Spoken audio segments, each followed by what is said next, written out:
There we go. Hopefully, hopefully. Oh, it's just starting. There we go. By going to a different Hi. encoder, that might just fix it. Are we Okay. back? I think we're back. Good. Right. And now nobody's watching because it's kicked everybody off. Wow, wow. Wah, wah, wah. Maybe we need one of these cloud computing things to be our stream renderer. Yeah. Oh, it's Maybe I could do that, actually. buffering my end again. Well, I'm only streaming one stream this time. It says the internet can totally solder. Hopefully that's going to fix everything. So now the CPU is definitely 100% maxed out. I might do it off my laptop for the next stream. I'll have a look anyway. Technical Yep. issues. So yeah. So we'll look more at doing stuff using virtual machines. Anyway, moving on. So Tesla. I do like to talk about Tesla. And Tesla's new supercharger slashes charging times. So if I could, I think I'd have a Tesla. I mean, they cost a lot of money. I think they're really pretty. And Brother-in-law's got one. It's very cool. who's got one? My brother-in-law. Ah, It is very cool. I like the idea of electric, even though I must admit a lot of the power in this country is still not renewable energy. It's kind of moving that way. Mm. And so if you can get enough efficiency out of an electric car, I mean, there's these new V3 superchargers which they're a megawatt, A megawatt. which means they get that hot. I mean, it's got 4 cables on, so it can charge 4 vehicles at 250 kilowatts. It can do 75 miles worth of charge in 5 minutes. That's pretty epic. That's pretty epic. That's How starting to how show. fast will it charge my phone? Well, it'll shoot your phone across the road. It'll get that hot. It'll just go. But yeah, the actual cable is liquid cooled. Wow. It gets that hot because it's going that fast. It's got a liquid cooler. The V2, the older supercharger, is an air cooled cable, so it actually shoots air down the cable to cool it. That's pretty epic. That is really epic. Yeah. But yeah, apparently it can get charge times down by 50%. Which Actually, I wonder, considering Teslas are just essentially computers and they have inputs. yeah. I will speak to Mike. I wonder whether we could record music on my brother-in-law's Tesla, Plug because that would be quite a cool video. in a USB interface and run Pro Tools on a Tesla. I don't Well, know. I've got a Mac. Well, I've got this 24-core Xeon. Well, I'm using a Tesla. It's got loads of games on there, like Centipede Yeah. and stuff. Really? Yeah, yeah. You play them. You use the steering wheel, What? to control it. Yeah, it's absolutely epic. It's really cool. So I'm There's loads of hoping games. that the steering wheel doesn't move the wheels. No. Well, the steering wheel's not connected to the steering column. It's all electric. It's all fly-by-wire. All right. Yeah, there is nothing about that car that is like mechanical at all. It's all digital. It's insane. But yeah, there's like old like Atari racing game on there that you use the steering wheel like to control and stuff. And there's like asteroids on there, and yeah, it's so cool. We're at a party and like we were bored, so me and my brother just went outside to play computer games in his car, like on his car. Very cool. Yeah, we'll see if we can record some audio, Tesla audio. Yeah, man, that'll be silly but very, very amusing. Okay. So, yes, so now the Facebook. Yeah, the Facebook stream is not working right now, unfortunately. It might be. I'm trying to broadcast this over a Wi-Fi dongle, which is never good. Silly. Well, it's what I have to do right now since I moved house. I've put an entirely new access point in the house, which is really quite good. So it might not even be that's the problem. It might be that the computer I'm using is just kind of maxed out. Struggling. Yeah, it's only one of the old AMD 8350s, the ones that they claimed were an 8-core when they actually weren't. They were actually a 4-core, but there was some marketing gumph. Yeah. Anywho, I don't know if you heard Rogi, shush. Sorry. she went, "Arr, arr." Dogs getting a bit annoyed that the stream went down. So let's talk quickly about our sponsor. Today is brought to you by Huskies. Oh no. Huskies and Zilla Cabs. Oh, probably also Huskies. Zilla Cabs, they are very good friends of ours, and they make amazing. Indeed. And last week of the week before, yeah. So almost 2 weeks. Almost 2 weeks ago. He's going to send me one of their new bass cabs to try out, demo, and, well, unfortunately sent back. But I am a big believer in Zilla because it's all handmade, it's all well made, and they don't just throw stuff together for the hell of it. Oh, that's actually my cab in the middle right there. And that is a 1x15 Fat Boy, and that thing barks at you. That thing's got some real growl. Yes. More than this one. More than this one. Just like this.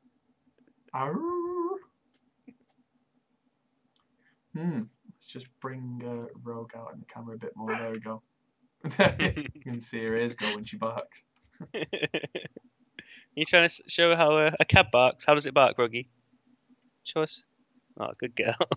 Yeah, we're glitching. It's almost time for her late night walk, so that's why she's moaning. A little bit earlier.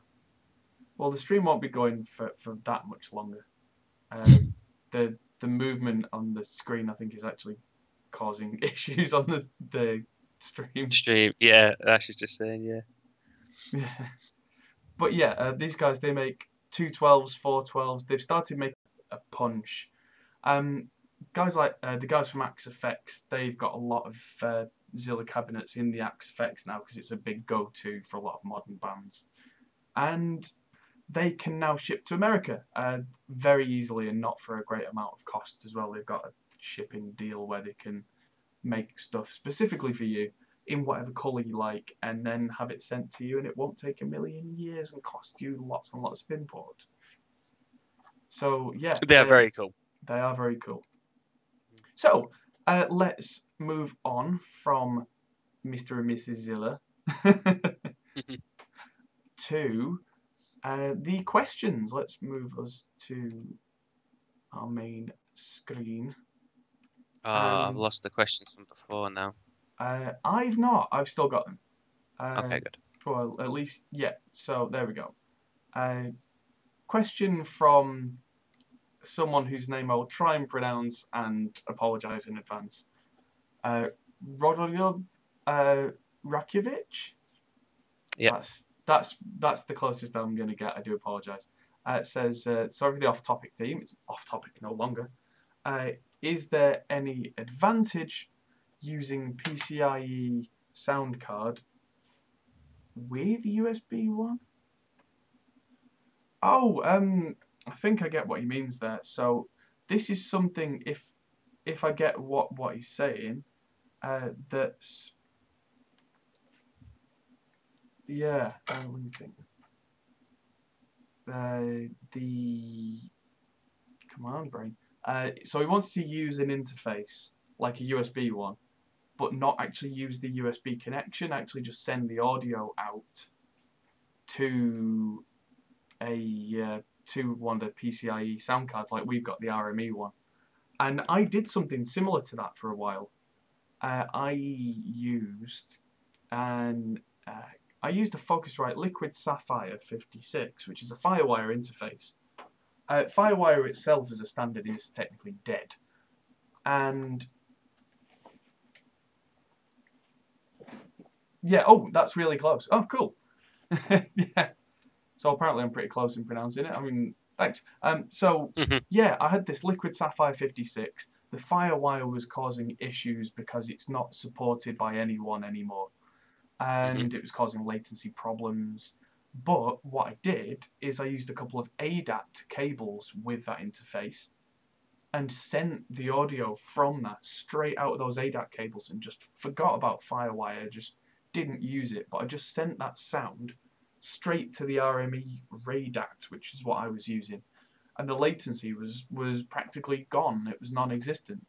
The preamps in the Liquid Sapphire were not amazing, which is why in the long term I then upgraded to different preamp banks and then got rid of that. But for a short while it worked perfectly well, and then away it went just as we upgraded. But from a technical standpoint, there's no reason why that wouldn't work. Yes. Anyone else with any questions, ladies and gentlemen? Now is a good time. There was one in the Facebook chat which I think I may have missed now. Oh, yeah, question from someone who's been in the studio before. Mike and his son Connor were asking, do we review interfaces? And yes, we do. If you just search interface review on YouTube, you probably won't find anything because it's a bit too broad a topic.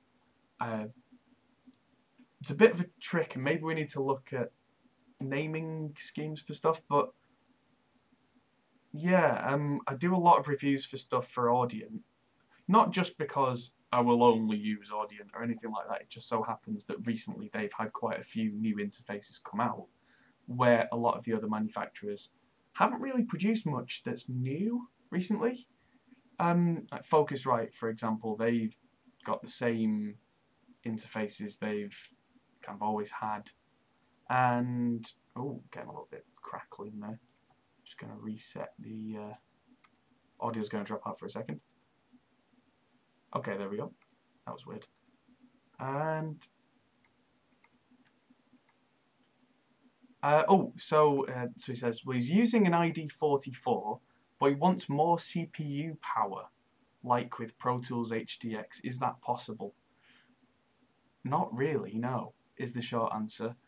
Pro Tools is one of the most badly written, unoptimized pieces of software that's in existence right now, and the only way to get more performance out of Pro Tools is to get a faster processor with faster turbo speeds and just the most recent, most powerful CPU you can get. There's really no way around it. I mean, you might get another 10 or 20% performance out by not using USB and by using a PCI Express card, but it's called diminishing returns. There's only so much you can squeeze out of a system. And that's one of the reasons why several years ago I started using Reaper rather than Pro Tools. They look similar, they do similar things. One is written very well and very efficiently to get the most out of a machine while still being easy to use, while the other one's made by a big corporation that just rolls around in money and does what they want. And here ends any Pro Tools sponsorship in future. I was never going to be sponsored by Avid. My stance is quite clear. Funnily enough, I'm thinking next month or the month after of doing a Pro Tools tutorial video. That's probably going to become one of the main videos. And is it step 1, close Pro Tools, step 2, open Reaper? Maybe. I mean, it would have been easier with an actual physical copy to do the old joke of going out in a field and lighting it on fire, but yeah, with a cloud version, it's yeah. Set fire to the clouds. Yeah. See if we can get one of those boring company flamethrowers. What do you think of Gibson's quality control over the last couple of years? That's another good question. That sounds a very charged question there. I feel someone's had a bad experience with Gibson, I feel. Just going to restart the audio again. There we go, and we're back. Gibson's quality control over the last couple of years, I've not played many of the very recent Gibsons, but by all accounts, it was doing really, really badly. and now they've got the new CEO, and it's doing really well because they've took a lot of the bureaucracy away, and they had something like 40 different versions of a Les Paul a couple of years ago, and now they don't. They've got about 6. Yeah, so It kind of ruins as well, because unless you understand what all those different versions are, then like I don't know, you say, "Oh, I've got Les Paul," like, "Oh, it must sound great," and it doesn't. You don't know why. It's because you've got like the worst of the 76 models of Les Paul. Yeah. Where does the gold top? Is that still a thing? I remember being in Harrods once, and they had a gold top Gibson Les Paul for like it was something stupid, like 30 grand or something. I can't remember. I was young, so it may have only been like a grand, but it felt like it was 30 grand. And I was with my mum, so I was a kid, and she was like, "Oh, my son plays guitar. Can he play it?" And I just sat there and just froze. It's like, "What do you play?" So I played Stairway, and then got dirty looks, and then left. Dude, no Stairway. Yeah, gold tops are still a thing, but the fact that a Les Paul has a gold top is not what makes it expensive, because it's not made out of real gold. It's just gold coloured. Always has been. There was never like they were never made with gold or anything. It's just a lot of the fabled guitars from around 1959 seems to have been a watermark year for Gibson, because some 59 Les Pauls now are going for $250,000 or more. Wow. Yeah, and they do seem to have a thing about them, but not only a thing, but that now there's a mythos around it. There's kind of, it's one of those self-perpetuating things. Here's a question on that realm then. In terms of you can use Gibson, you can use any other brand, but would you buy if you had? I don't know, you're buying your second guitar, so you've learned how to play guitar, you've got wherever your start guitar is. Actually, no. Then you've bought another guitar now that you realise that the really cheap thing that you learned on the begin with isn't really good enough. So you think you got something, and now you realise, okay, I want to spend some money on a good guitar now. Would you buy a new guitar or a second-hand guitar? So third guitar. So yeah. If I'd only been playing that long. You've been playing a few years by now. You can put a few chords together. You're in a really crap band that plays on Saturday nights at the local pub that no one listens to.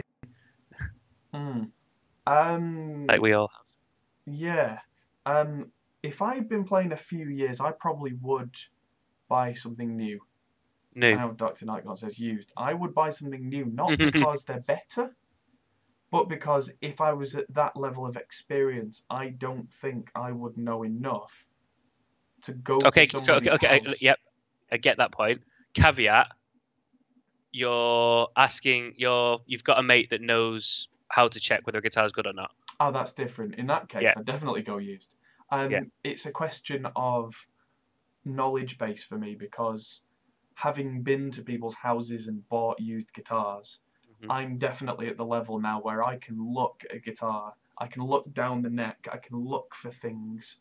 I can look for things that tell me whether it's going to last, whether it's in a bad way. Details of I could get a really grubby guitar that's actually perfect and just needs cleaning, or I could get a very well looked after guitar used that's actually really nigh on impossible to fix. But it's the kind of thing that when you're playing it and someone's almost pressuring you into buying it, you might be pressured to overlook. Whereas when you're in a store and there's 20 or 30 or 100 of them in front of you, you can play each one and then go, why does this one feel good? Why does this one feel better than the others? Again, going back to that Squire Telly we've got in the studio. Yeah. That's exactly why I bought that. I picked it up in the shop and I was like, this plays like a Telecaster. Yeah. How much? It was like 120 quid or something. Yeah. I was like, I'm buying this. I don't really have the money right now, but I'm just going to buy this because this is a steal. Yeah. And it was. Sometimes that's the thing with new guitars. I mean, there is still a hit rate of them being a bit of a dog, and then there's a hit rate of them being amazing. As you go up the price scale, it should be much more often that the high-end ones are great as opposed to not great. But yeah, at that medium level of experience, I think I would use a guitar store as research. Even if I didn't end up walking away with one, I'd go to a guitar shop and try everything and try and get to know not only is a guitar good, but what do I want from a guitar? Because I mean, there's Strats, there's Tellys, there's Les Pauls, there's modern stuff like Ibanez's. And I've surprised myself more often than I would be willing to admit with going to a guitar shop and going, well, what do I actually want? And walking out with something completely different than what I first had in my mind is like, I'm going to go and buy a Les Paul and I leave with an Ibanez Gem, which is quite opposite. Yeah, but just a little bit. Completely. But then in my head I'm going, well, what did I actually want? And what, in that instance, what I actually wanted was something I could really dig into and play quickly, do the kind of speed thing. And in my mind at first, I saw a Les Paul doing that. But as I played 20 different Les Pauls, I was finding that none of them did what my hands wanted to do. But then I started moving around the shop and ended up trying an Ibanez and very quickly went, my fingers are moving the way that I thought they should, and the sound coming out of the amp is what I was looking for. So the look of what's in between my hands shouldn't really make a difference. And then over a couple of hours of trying everything, that's what I ended up going with. So, but if I'd gone for a used guitar, and I'd say I'd been looking on Facebook Marketplace or anywhere like that, eBay, Reverb, for a Les Paul, I would only have looked at Les Pauls. I would have gone to somebody's house and bought that Les Paul, and 6 months down the line sold it for less because I realised it wasn't what I really wanted. So that's... Indeed. Yeah, that's my experience there. And one last question before we go. Some Pro Tools developers claim it works better on Intels, but I don't know, is that really the truth? What do you suggest for a budget guy? Now this has changed in the last couple of years. Up until AMD Ryzen came out, I would agree 100% that Pro Tools was written with Intel processors in mind, because Macs all use Intel processors. Most of, up until recently, the high-end computers were all Intel based and not AMD based, so programmers would write specifically for that. The fact that you could run them on AMD processors, cool, but when we're talking real-time millisecond performance, you really should go with what it's designed for. However, AMD Ryzen came out with the new Ryzen processors and Threadripper processors, and the main, not CEO, what do you call it? One of the technical officers in charge. CTO? Could be CTO. Yeah, in charge of the design of Ryzen, came from Intel. This was the same guy who... Yeah, this was the same guy who single-handedly changed the entire market back in the early 2000s by bringing out dual-core processors and 64-bit processors and all that kind of stuff. It was the same genius engineer who'd done all that kind of stuff, who then went on to go back to Intel, and then he went back to AMD.